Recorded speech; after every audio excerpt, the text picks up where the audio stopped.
Hi guys, welcome back to my channel. I am Wame, your internet bestie. Guys, today I bring you a very sad, painful, real story from TikTok. So, this lady met a guy, she fell in love, and guess what he did? Guess what he did? He unalived her 1-year-old child. Yes. Yes! And so we are here. Before we dive into this real story, please do like this video and hit the subscribe button so that you can be notified whenever I post, okay? Support me by liking. Right, let's dive right into this story.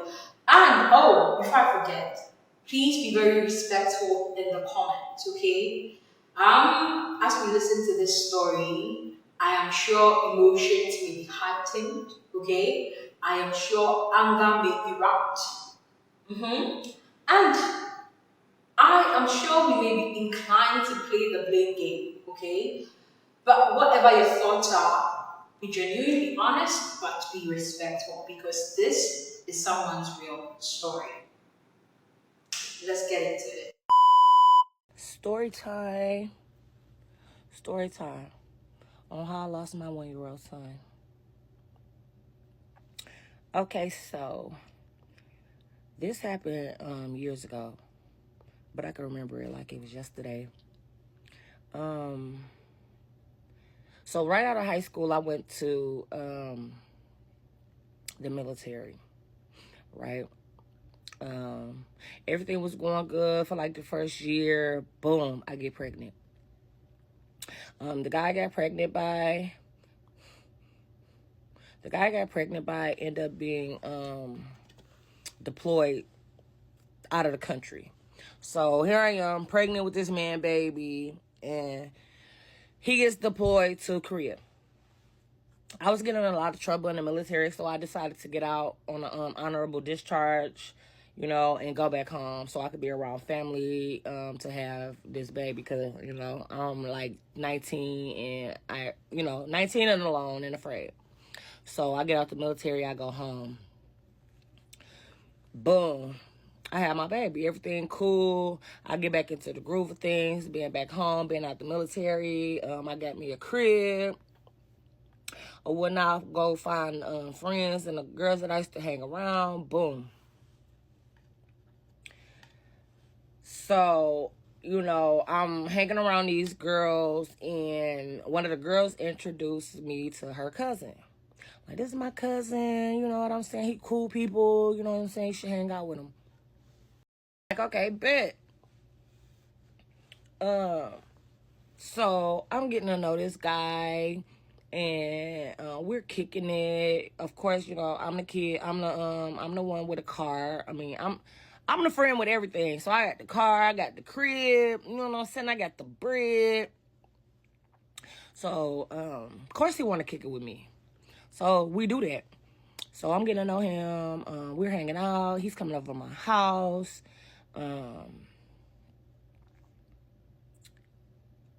Staying overnight.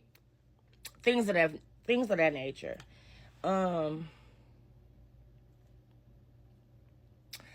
And then I'm trying to see where I want to go with it.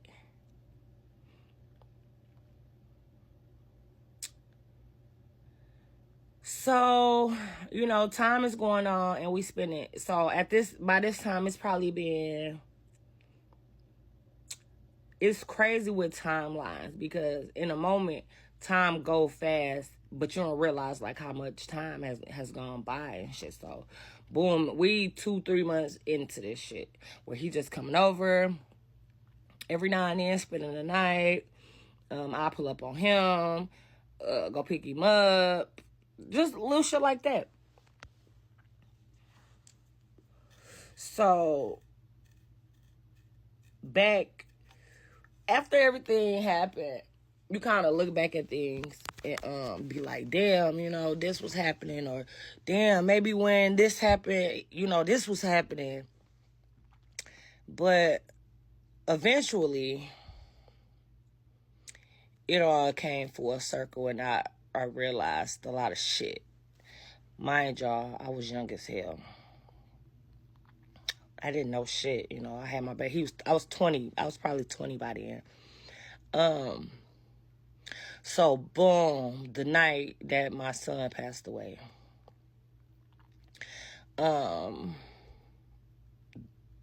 This happened over like a 3-day span.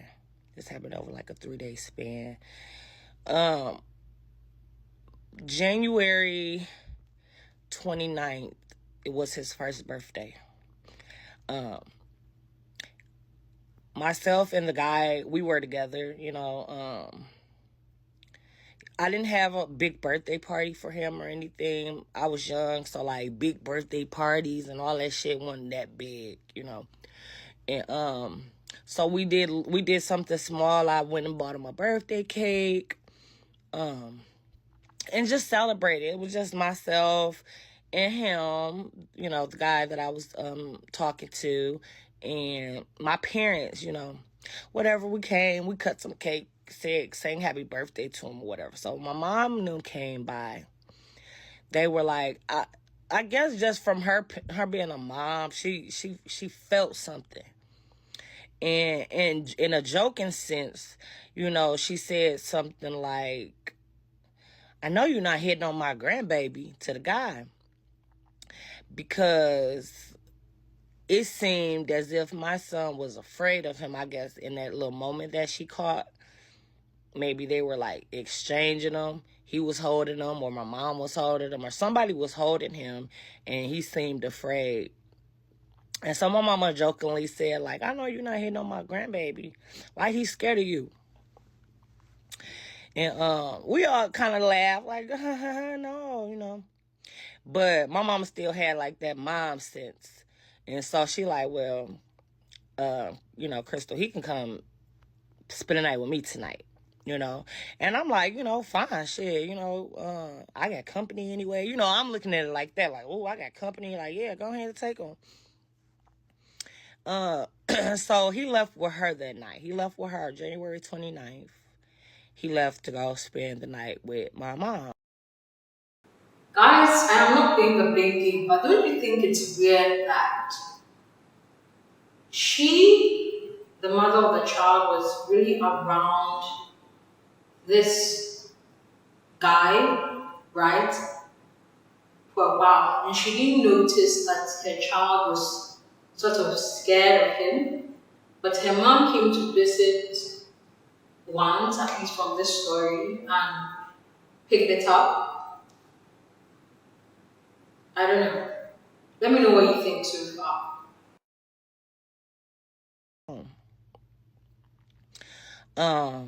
The next day, my mom, she gives me a phone. She gives me a call.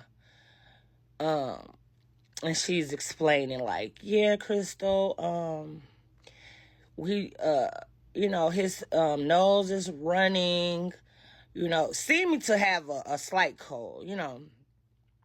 But she also said like something in the back of his ears, making his ear kind of like protrude out of, you know, from his, you know. So boom, like it was something like in the back of his, like a knot or something back here, and it was making his ear, you know, poke out, like, you know, poke out. And it was noticeable. So mind you, my mom's at work, my son's still at her house, but with her husband, with my stepdad. Which was nothing unusual, you know. He spent a lot of time with them also.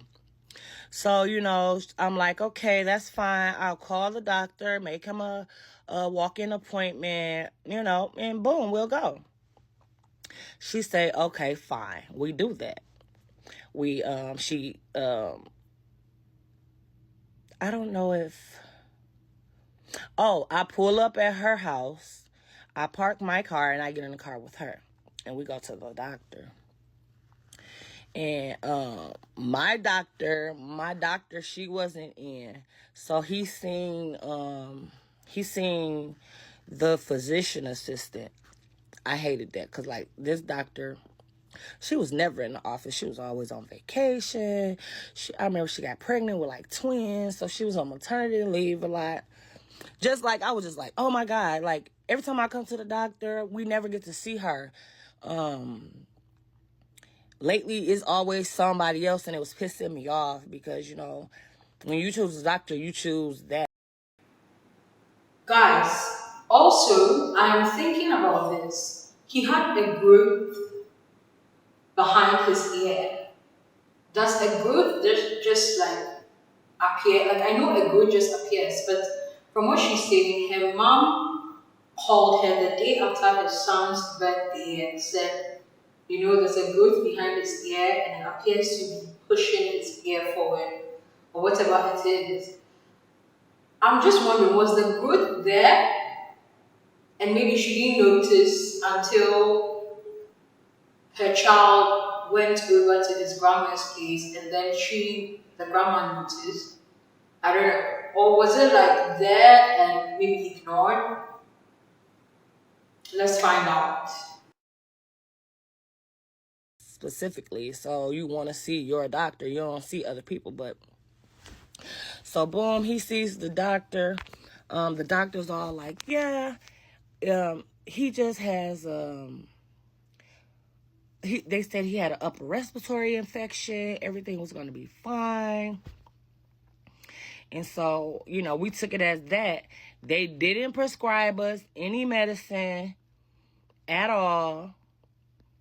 But he gave me, in the office, they have these, like, little sample packets. Little packs. You know, they give, I guess. When people are sick, they might give it to you right then and then prescribe you some stuff to go pick up from the pharmacy. Well, I didn't get a prescription for him. They just gave me those little samplet tablets. They gave him some then, and they sent me home with like 2 or 3. I don't remember how many packs, but they sent me home with some. And then they was just like, give him some Tylenol and some ibuprofen, and he'll be okay. So we took that. We left. We stopped at our local Walgreens. We picked up ibuprofen, infant ibuprofen, and infant Tylenol for him, and we proceeded to go home. I went back to my mom's house. I got back in my car, and I went home. Stay tuned for part 2 of how I lost my 1-year-old son. Part 2 on how my 1-year-old son was unalived. So, like I said, I get back to my mom's house. I get back in my car and I go home. So that day, throughout the day, I'm trying to see if I went to pick him up or if he was already there. Oh, he was already at my house. Like I said, it was the next day. My mom called me in the morning to take him to the appointment, and we went at like 1, and we came back, and he was still at the house. We got there, my son was really tired. You know, we had gave him Tylenol and ibuprofen, so he was already kind of groggy or whatnot, you know. And so I kind of just mothered him for a bit. We lay in my room. Pretty much until we fell asleep. I fell asleep, I nodded off, and my baby, he nodded off. I can remember being woke up by the guy saying, like, I'm about to go to McDonald's. Do you want anything? And I think I said no. I don't think I got anything. I know he left and went to McDonald's, and he came back. He was eating McDonald's and whatever, and you know, chilling or whatnot. I woke up. My son was still asleep, and I think I got up and like continued to watch TV. He was in my room, also on the bed watching TV. Kick back. I got up and I went in the living room to start watching TV. He was on his video game, I want to say. I think he had took his video game and plugged up in the room. So I'm in the living room watching TV, groggy, in and out. I think I started my cycle that day, so I was extremely like tired on day one when it started. I'm really tired. My body is really tired. So I'm tired and I'm on the couch laying down. I get a phone call from my child's father. Mind you guys, he is in Korea. So whenever I get them calls, I'm answering them. My son is one. We didn't have too much communication because he's out of the country, so it's hard for him to call. So when Okay, so her son's father was still in their lives, right? Okay. we talked on the phone for maybe a good hour, maybe hour and a half, but we was trying to come together with a solution on how to send me money for him without putting him like on child support, because nobody was trying to do that. And so we exchanging information. I'm giving him like my bank account information so that he can like deposit money straight into my bank account, and just let him know like his son good, everything been good, he look just like you. I had did a visit. When he came home on leave, I can't remember exactly when. Sometime in the summer he came home. He went home, and I drove to his hometown with one of my friend girls, and I took him to go see his son for the first time. So he had seen him, but he had only seen him once. That one time we went to go visit, and then he had to go back. He had to go back to Korea. So yeah. So during the conversation, I could tell that dude was agitated, that I was even on the phone with him. And I was just like, this is my baby daddy. Like, what are you talking about? He in Korea. Ain't no way I could ever get to him. Like, what is you tripping about? Like, we talking about this money. You feel me? I'm trying to get my baby some support. I need help. I'm young with this baby, and I'm trying to figure it out. I can remember, I heard something. I heard a loud noise, a smack. What sounded was like a, some shit like that. When I go in there and check, my baby is asleep on the bed. And I go in there to him, and he leaned up back against like the headboard of the bed with like one of his legs on the bed and his other one hanging off the bed. And I just go up to him and reassure him that like everything cool. I'm only talking to his businessman to try to come to an understanding about like how much money he's gonna send for his son and this and that. I'm like, you cool, like you good? Give him a kiss, and I go back to the conversation. And he wanted me to get off the phone. He came in the living room and was. He wanted her to get off the phone, but was he supporting her? Because from all she's saying, she had the car, she had the house, he was practically living with her. Right? And this is a woman trying to get some support for herself and her baby. She's talking to her child's father and you want her to get off the phone. I don't think, from what she's seen, I don't think she was doing this in a disrespectful way. Right? It's only an immature person that would want her to get off the phone at this point when she's trying to discuss the welfare of her child with her child's father. Right? So to me, that's like a red flag already. Right? And that sound she heard. Yes, when she went into the room, her child was still asleep. So what was that sound? Was he beating the child? Okay, I might be jumping the gun here, so let's continue listening to her story and see what happens. Off the phone with him and whatnot. And I was just like, I'll be off the phone with him, soon enough. You don't have anything to worry about. And I can remember him walking away like, okay, yeah, I got you. Yeah, I got you. He said that shit. But I ain't take, what the fuck, like, I continued my conversation. And like I said, midway through, after he had said that shit, I went in the room to try to, like, console him and just let him know, like, everything cool, blah, blah, blah. And I go continue the conversation. Well, the night go on. I get off the phone, the night go on. I can't remember exactly what time it was, but I can remember what was on the TV when I fell asleep. Which was, what's that movie called? It was a pretty good movie, one that I liked, but I know I went in the room and was like, eventually I said, because he still, my son got up. Eventually he woke up. He was like whiny and things like that. And I just, give him some more. I gave him some more. I gave him like a second dose of medicine. And I would tell he was in the room and I was in the living room. So he's like, who's still, he was still here crying. I was like, all right. I got up. I gave him some more medicine. I told him, yeah, he gonna be all right. I say he's gonna fall back to sleep. He just not feeling well. He whining because, he probably just want me. And, he want to be under me. He don't feel good. But I'm gonna let him sleep it off. I give him some more medicine. Of course, he gets tired and he lays back down. He goes back to sleep.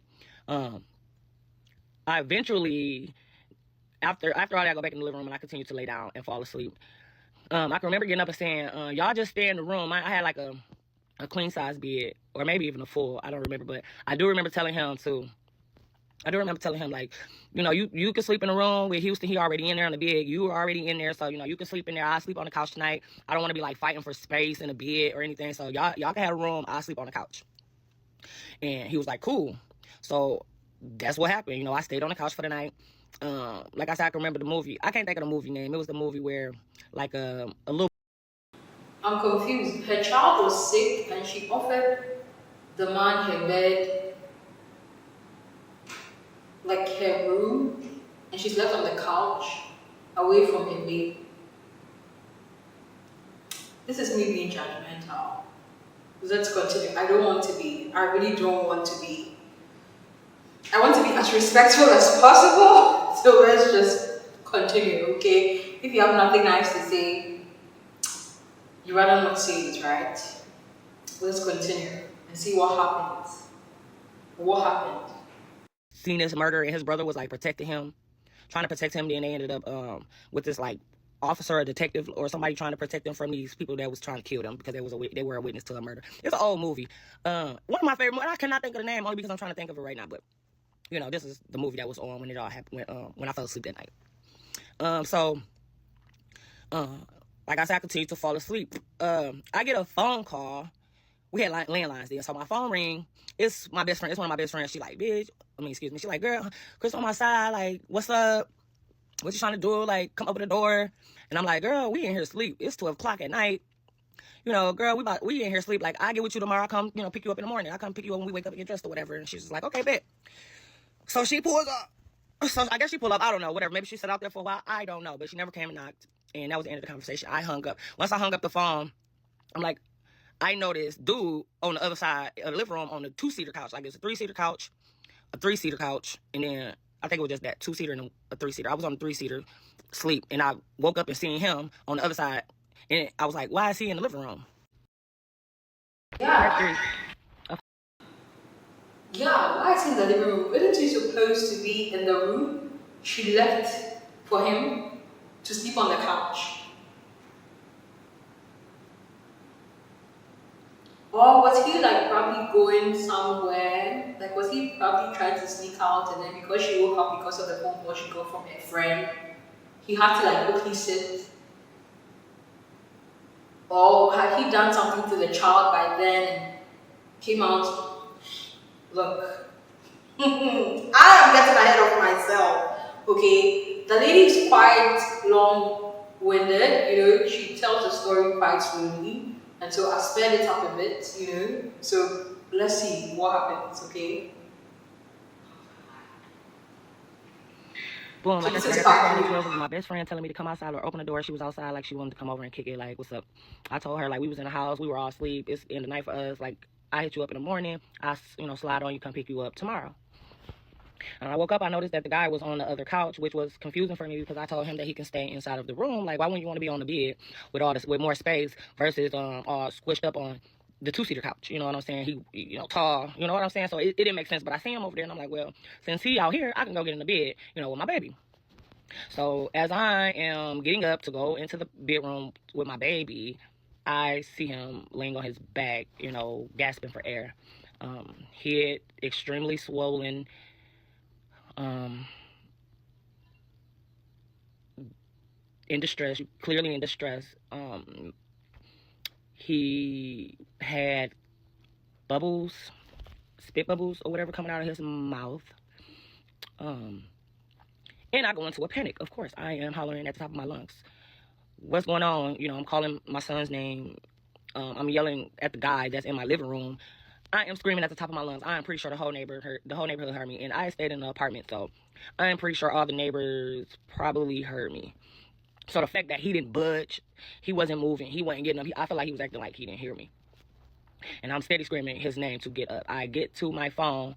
I go run to the phone. Mind y'all, we had landlines. We did not have cell phones. So I had to run to the living room, grab the phone, pull it in the room. You know, you got a long ass cord. So I pull it in the room. I call my mom. Mom, This is my son's state. She say, Crystal, call the ambulance. Call the ambulance. I don't know why I called her first. It's just like, it was my instinct. Anytime I was in any type of, like, Mom, look, this happening. What should I do? Mom, look, I see, this going on. What's wrong? It was just like the comfort. I always call my mom. Anything that if I didn't know the answers to it or like that, I called my mama. I see this on Houston. What is it, Mama? He got a rash. Where should I, it was just that. So I called my mom and she was like, Crystal, like, call the ambulance. Like, So I hang up. I say, get here, Mom, get here. She stayed 10 blocks, guessing maybe, half a mile away. She beat the ambulance here, but when she got there and she seen his state, I don't know if she called. I don't know who called the ambulance. She called. I didn't call. She was just like, I'm on my way. I think she was like, I'm on my way. And she got there. As soon as she got, it felt like I blinked my eyes and she was there. But in the meantime, I'm steady hollering like, wait.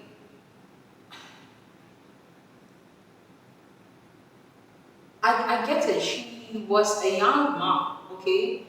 She was basically 19, 20, right, when this was going on.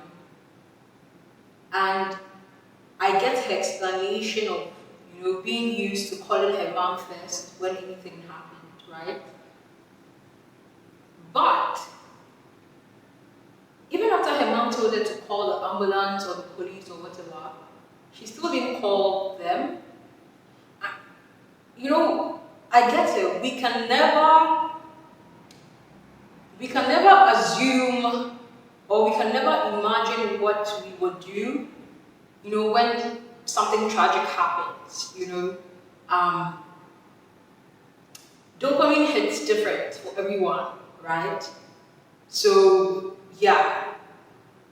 But within the time she called her mom, between the time she called her mom and my mom getting to her house, what exactly was happening? Because this baby was literally fighting for his life. And her boyfriend was still pretending to be sleeping when the baby was... Her baby had his head swollen and gasping for air and all of that. What is going on here? Anyway, let's find out, because what? Her mom had to get there, and her mom had to be the one to call the ambulance and the police. I'm sorry, but... Okay. Get the fuck up. I know you hear me. How you don't hear me? Get up. Something wrong with Houston. Get up. Get up. This time I don't pick my baby up. His body is limp. It is limp. But he is alive.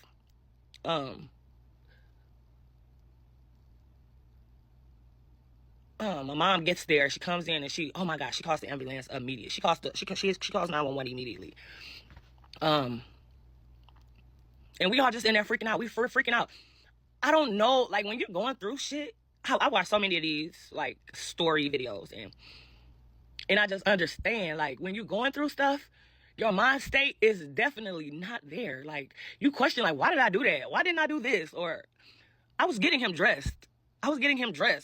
Like, why was I putting on him some clothes? All that was happening. I don't know. But eventually the guy wakes up and I'm like, what the fuck happened? Like, what's wrong with him? What did you do? Like, what's going on with my son? He was okay when I went to sleep. You all here in his living room. I told you could sleep in the room with him. Like, why are you all here? We're all like leaving to go. The ambulance get there. They're working. They get them. They take them to the ambulance. And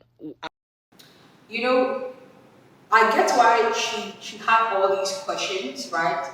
Because hindsight 2020 is a real thing. But she questioning the boyfriend, right? It's one of two things. It's either she sensed something was off all along, right? Between her boyfriend and her child, in terms of their relationship, and why, like, she sensed that something was off, like, because first of all, she said she knew he was pretending to be asleep then, right? Because if she was shouting at the top of her lungs and even her neighbors heard Why wasn't he waking up? Why didn't he wake up when he heard her shouting? Right? And so I get why she's questioning him, like, you were supposed to be in the room with him, like, why were you sleeping outside? I get it. Then the second part, it could also be that, when things happen, people look for others to blame, like everyone like blames other people, like, no, it's your fault, no, it's her fault, no, it's his fault. And so that could be playing a part, but I strongly believe that in this case, it's the first bit. Before her mom even mentioned, crack that joke on her son, because if from her story, it seems like this is just like 1 day or 2 days after her child's birthday on January 9th. So I'm guessing we're on January 11th, right? So I'm sensing that she sensed something. I'm getting that she sensed something was off even before her mom cracked that joke, or what they thought was a joke about her boyfriend and her son's relationship. That joke about he better not be beating her grandson and all of that, right? Let me know what you think so far. This story is actually really sad. It is. It is. But the logical person in me, right, is also questioning a lot of things on the mom's end. But yeah, we can't judge. Let's continue and see what happens. Or whatever to follow it, and I'm like, come on. I didn't really even ask him. I was just like, come on, we finna go. We going to the hospital. So he get in the car with us and goes. He's quiet the whole time. He's not saying anything. I'm freaking out. I'm crying. I'm yelling. Wait, I thought the police came, but they still ended up taking the child to the hospital themselves. I thought the police or the ambulance got there. You know what? Let's continue. I'm so confused. The car's freaking out. We get to the hospital. They put us in this room, and they're working on him. And I can remember the doctors coming in the room saying, how did he get burns on the bottom of his feet? He had cigarette burns on the bottom of his feet and like on his hands. I think like in the inside of his hands and on the bottom of his feet. And they were asking me how. I was like, I don't know how they got there, Did she say he had burns on the bottom of his feet and his hands? Did she say her baby had burns? Wait, or I am not hearing right. Let me know in the comments. Did she say he had burns? And her boyfriend was quiet the whole time. Was CPS called? Because I know for situations like the hospital calls CPS, right? Or social welfare. From where I am, we call it social welfare, right? So the hospital he was at is like our local hospital. So they send us to Helen DeVos. He gets medevac to Helen DeVos, which is like a 35-minute drive from where we are. So they put him in a helicopter, and we get in the car and we get on the highway. And of course the guy, he's not even in the room with us, in the little room that they put us in. He's sitting out in the lobby. He's sitting out in the lobby and he's saying like, I want to go. I just want to leave. I want to leave. I want to leave. He kept saying he wants to leave. So once they medevaced us once they sent us over to Helen DeVos, my aunt was there and she drove him home. She was like, I'll take him home and then I'll meet y'all out there. So I was just like, fine, like, bye. You feel me? Wait, what? When she is under distress, her wicked, selfish boyfriend was saying he wanted to leave. Your girlfriend's child is being transferred to another hospital with a helicopter because he woke up gasping for air. His head is swollen. He has burns in his hands and under his feet. And you want to be heard at this point? You have the audacity to open your mouth, right? And fuss about your needs in that moment, about wanting to go home, right? And her family, which should be concentrated on only her and her child at this point, which you should also be doing, boyfriend.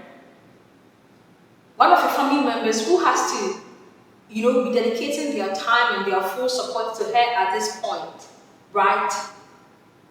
To strengthen her, to encourage her, has to drive you home, has to drive a grown a grown male like you home. If this is not suspicious, if his actions were not suspicious at this point, I don't know what else. Like I don't know what else gave this guy has something to do with what's happening with my child. Because what? Let's continue. We get to Helen DeVos Hospital, and we are met with detectives. We're met there with detectives, and they asking me a billion questions. They're saying that the injuries were caused over the last 48 hours, and that he had a brain bleed, and that his skull had cracked. He had a fractured skull, and what was making his ear protrude was his skull pushing. The pressure, the skull. I don't know. It was a brain fracture, and so I'm in disbelief. I'm like, what are you talking about? He has a brain fracture. Like, what are y'all saying? They said that there was some type of blunt force trauma to his head. And so I'm freaking out. He's still alive. They have him hooked up to all type of machines, pretty much breathing for him. The detectives down my neck asking me questions like I had done something to him. It was just a crazy experience. I mean, I get it. The police are also just doing their job because you are his mom, right? He's a 1-year-old baby. So, of course, if something was happening, you should have seen it or you would have seen it, right? His parents would have seen it because you bathed him. Unless you weren't bathing him every day, unless you weren't changing his diapers, I'm sorry, guys. Like, I don't need to be judgmental, but I'm also looking at the mom sideways because I'm like, what? If his skull was cracked, except it was internal, right? Yes, they said his brain was bleeding. That, if it was internal, of course, she wouldn't have noticed. But even her mom noticed that his ear, something was behind his ear. The day after his birthday, right? But she didn't notice. It took her mom to point it out. It's just giving me weird vibes. Like, did she used to bathe her child? Like, I don't mean to be. I know I'm doing what I told you guys not to do, right? But I'm trying to do it in the most respectful way I can because I'm also looking at her sideways, okay? The police are just doing their job at this point. And at this point, I don't think that anybody should have been let out of the hospital who was living in the same vicinity as the child. That is the boyfriend. Like the fact that the boyfriend left says a lot. Like, why did he leave? Because he knew that this was becoming serious. I really hope this man did not unalive this 1-year-old because he was jealous of the relationship this woman had with her child's father. Like, I really hope he didn't do it out of like like, what can justify this? He has burns, the child has burns in his hands and under his feet. He has his head is cracked, his brain is bleeding, his head is swollen, he's gasping for air. No. My spirit is just not settled with this, okay? I just refuse to believe that for the past 48 hours, I know that like he got sick and yet she took him to the hospital and all of that. Maybe she thought this was all part of the illness, but I don't know. I really don't know. Let me know. What do you think? What do you think, guys? Do you agree with me? Do you disagree? Like, what are your thoughts? Okay, because the sirens in my head are going woo, woo, woo, like the red flags are just popping for her boyfriend and her, unfortunately. And I didn't have answers, and everybody looking at me like, why don't you know? What, you was there, like, why don't you know anything? Whew, okay, I haven't told this story in a while. Stay tuned for part 3 of how my son was unalive. Hello.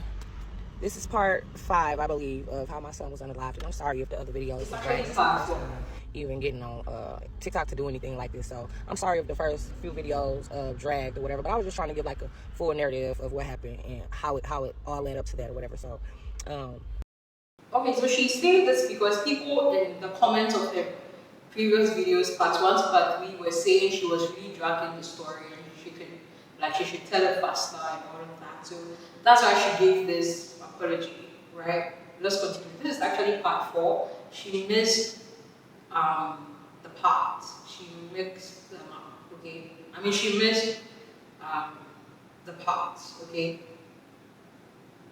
Like I said, my son had a skull fracture to the head.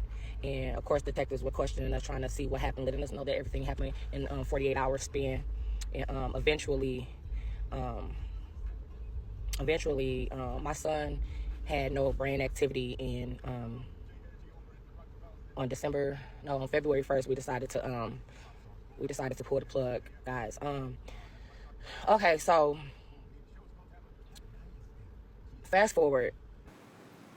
Wow, so that means her child was basically in the hospital like from January 11th to February 1st when they pulled the plug. So like over 19 days he was on breath support. Oh, wow. Now it becomes like a homicide investigation, and they're trying to figure out what happened and who did this. So over a big span of time, they investigate. They come to the conclusion that myself, the guy that I was around, my mom and her husband, we were the last 4 people who had contact with my son within the last 48 hours. So we were the main suspects. Even before we can get my son put in the ground, I mean, we were doing lie detector tests. It was like all kind of things going on. So it was a crazy year. They never concluded anything. It was my word against the guy who was there, and he wasn't cooperating. And so the investigation went on and on and on, and it lasted 5 years. Fast forward 5 years later, this guy does, I ain't gonna say the exact same thing, but he put hands on somebody else's child. They took their child to the emergency room, they pressed charges, and that's how my case got brought back up. And he was convicted of second-degree murder, guys. He was sentenced to 43 to 75 years. I really never got to be inside of the trial room except when I had to give my testimony, and I wasn't even strong enough to give an impact statement. Like, my mom had to speak for me. But the story is that my son was crying and he wouldn't stop, and he threw my baby on the bed. My son bounced and hit his head on the window sill, like the edge of the window sill or whatever, and hit his head. And I guess that's what was supposed to cause his skull to fracture. The blunt trauma was so forceful that it cracked a part of his skull off. Like, it was a piece of his skull missing. When they did. This man really threw a baby. What will drive a human being, a grown adult, to take such a fragile 1-year-old child and throw him? What? If that doesn't show the kind of heart that man had, the case wasn't solved after 5 years. Until after 5 years. So technically, this man could have gotten away with what he did to the baby if this other case of him putting his hands on someone else's child did not come up. Clearly, he had anger issues. Wow. Be mindful of, we need to be mindful of people we date, people we bring around, our family, our friends, our kids, because. And this was a guy who her cousin introduced her to, right?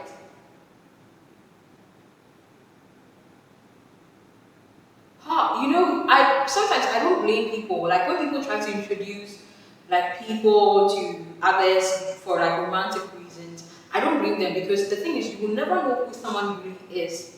Everybody gives different versions of themselves in terms of different relationships. Your brother might be the best brother to you, but he might not be a good friend, right? He might be a great friend, but not a good brother to you. Your father might be a good friend to people, right? A good brother, but he might be the worst father to you. Your sister could be the most loving sister, but the most toxic boss, someone else has ever encountered. And so, yeah. But I just wonder what their dynamic is now. I wonder what the cousin who introduced the guy, I wonder what the cousin thinks now, I hope she addresses that. Let's continue. or whatever. But it was the fact that they took 5 years, and if he hadn't did this to another child, like my case could possibly still be going on. But it was the fact that I had to live with it for 5 years, being 5 years of being tortured by his family, 5 years of being harassed.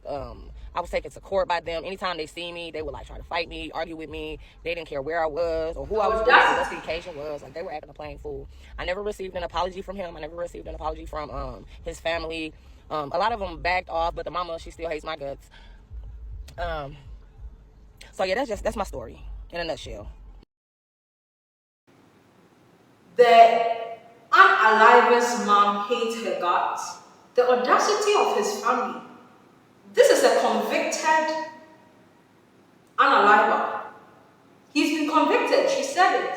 And he's been convicted in another case. And hers, I suppose. So why is his family fighting her? You know, sometimes people just refuse to look into the mirror.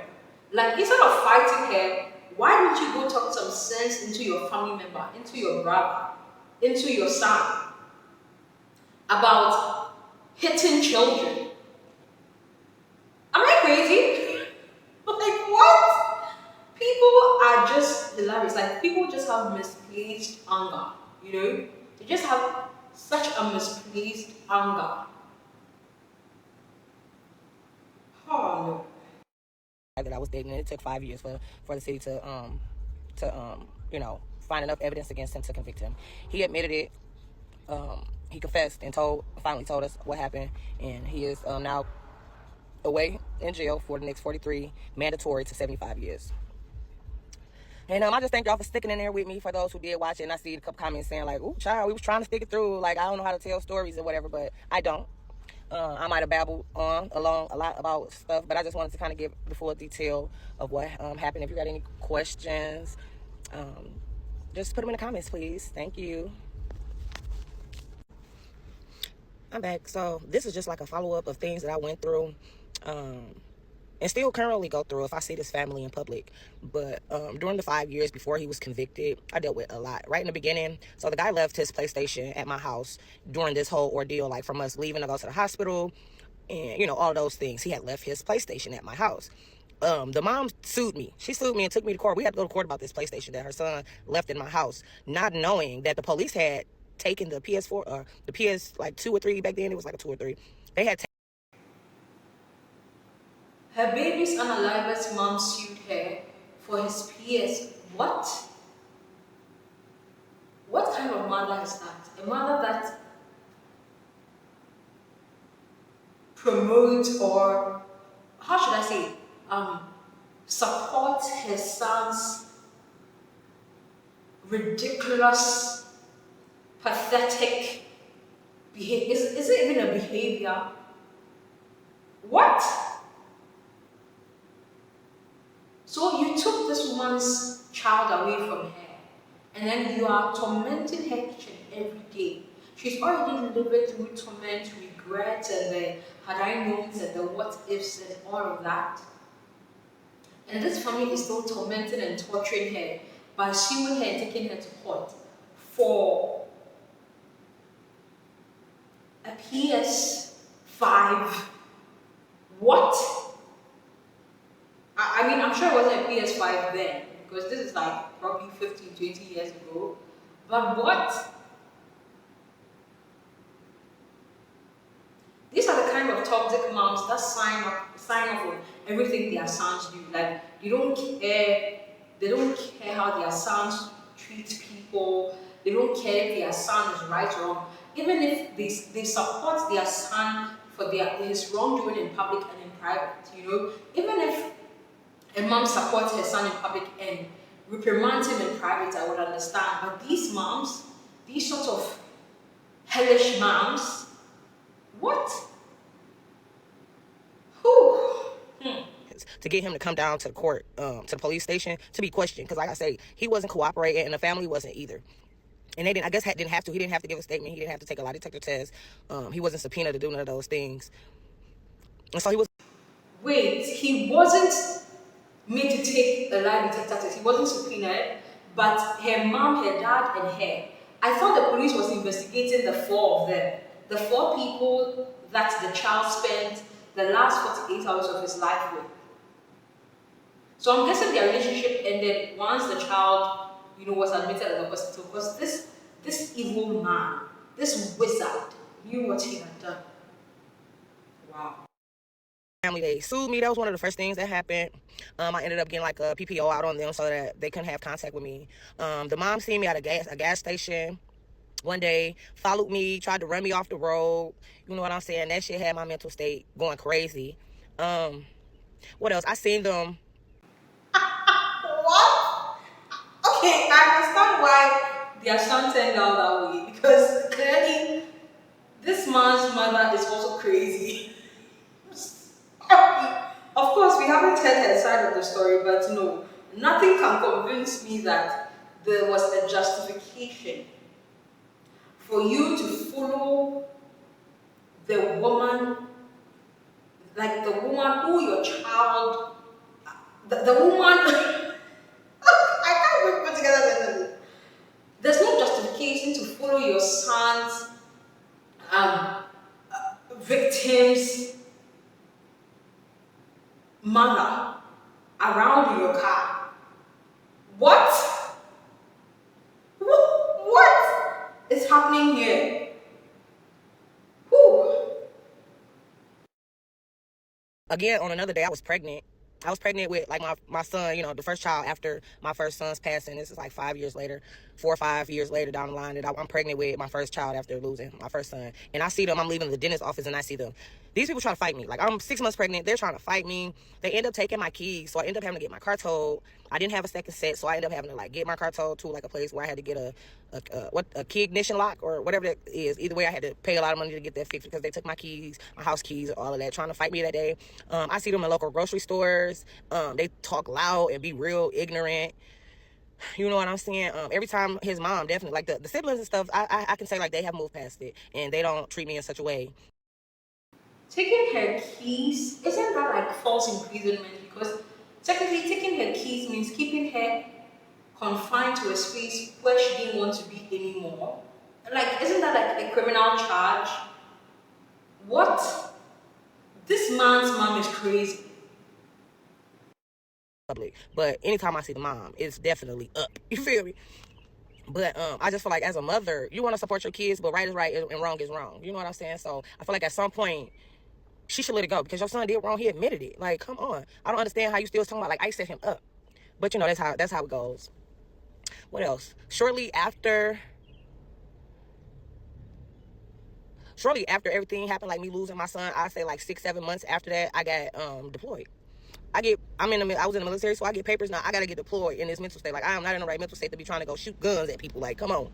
I mean, shoot pew-pews at people, So I get deployed. I'm doing the training so we can get ready to go overseas. Like, it's just a lot was happening. I got SA, I kind of pushed that to the side because I was still dealing with my son's passing or whatnot. And, so I kind of just let it go. I did call like the police, and then I made a report and stuff, but like I didn't take it further than that. And I just went through a lot. But I just wanted to follow up a little bit on like some of the stuff that these people have taken me through over something that their child did to mine. All right, so Okay, so apparently she answered some questions about what happened to her cousin, the cousin that introduced her to the man who unalived her son, her 1-year-old son, and so she's answering that now. So let's watch. asked me what happened to the friend that hooked me up with her cousin. A lot. Rest in peace to her. She has passed away since then. And I got the camera tucked around because I look how I missed took my wig off. And Oh wait, so it was her friend who introduced. So her friend introduced her cousin to her. So we had it mixed up, guys. trying to mow my lawn. But our friendship was rocky, back and forth. It was her and another girl that was my best friend. I lost those two as friends, like, because they were, I don't know, maybe they felt like I had did that shit. And I remember asking them together because they were both coming back telling me stuff that each other had said. So I'm like, we're gonna nip it in the bud. I'm gonna get both of y'all together and I'm gonna just ask. So when I did that, you know what I'm saying, I was like, do y'all think I did this? And they was like, well, I don't know. I was like, well, it ain't no in between. Either you think I did it or you think I didn't. You know what I'm saying? Either I did it or he did it. Ain't no in between. Ain't no, I don't know. And then one of the other girls said, well, I don't think he did it. You know, and that clarified it for me. So that friendship ended. And then with the cousin, with the girl, I was kind of back and forth with her. She, it's like she wanted to still be cool or whatever. So I was still trying to get her the benefit of the doubt. But it's like they were going to the detectives, like throwing me under the bus. But what really had changed it for me is that when we had the trial, she got subpoenaed to testify on my behalf, and she did, and she said nothing but good things, you know. And the other girl, my other best friend, she got subpoenaed to testify against me, but they didn't even need her testimony because, you know, he confessed or whatever. And after that, I mean, we weren't like best friends or nothing. After that, like the relationship drastically changed after my son passed away. But I could keep it cordial with her, and when I seen her, I spoke, and you know what I'm saying, it was mutual. But the other girl, it was like on sight. Every time I seen her, I wanted to fight, you know. But that's what happened to the two girls that were my best friends that I lost. You know what I'm saying? It's like the true colors come out when you're going through shit. They only wanted to talk about me and blast me to the hood. You know, like they knew what was going on. They was too ready to throw me under the bus. So, you know, they were never my friends for real. But crazy enough, the girl who hooked me up with her cousin, her youngest sister became my best friend, and she is still my best friend to this day. So I lost her as a friend, but I gained her sister as my lifelong best friend. And she is still my bestie to this day. All right, guys, what do you think of this story? Ooh, this story hasn't really blown up on TikTok. She did it, I think, sometime. She shared her story sometime in April. It hasn't really gained much attention, and so I thought I should bring attention to it, you know, share it with our YouTube family. So let me know your thoughts. From what she's saying, it seems like people think that she's involved. Like, people think that she was sort of negligent too, in terms of what happened to her son. And so with that part, what do you guys think? I get how they feel, because in the end, she was the child's mom, right? And if I don't think that was the first time that happened to her child. And so I get why maybe a few people around here are also like, because she clearly said she asked her friends, do you think I did something? Why was she asking her friends those questions? That means it seems like people around her thought, he couldn't have obviously been the only one. Why am I saying obviously? Like, he couldn't have been the only one who did something to the child, or probably this wasn't the first time, and you as the mother should have seen. I get that sense of like people questioning that, right? Because even me, I had a lot of questions like, was it the first time he had hit your child? Because why would your mom notice that your child, you know, is sort of scared of him when he's around, but you haven't noticed that? And some people in her comments were also saying they feel like she chose a man over her child, right? So in terms of that, what do you think? What do y'all think? Let me know in the comments. Guys, thank you so much for sticking around with me. Again, please be respectful in the comments. Please do like this video, comment, share, and until next time, please do subscribe. Bye, guys.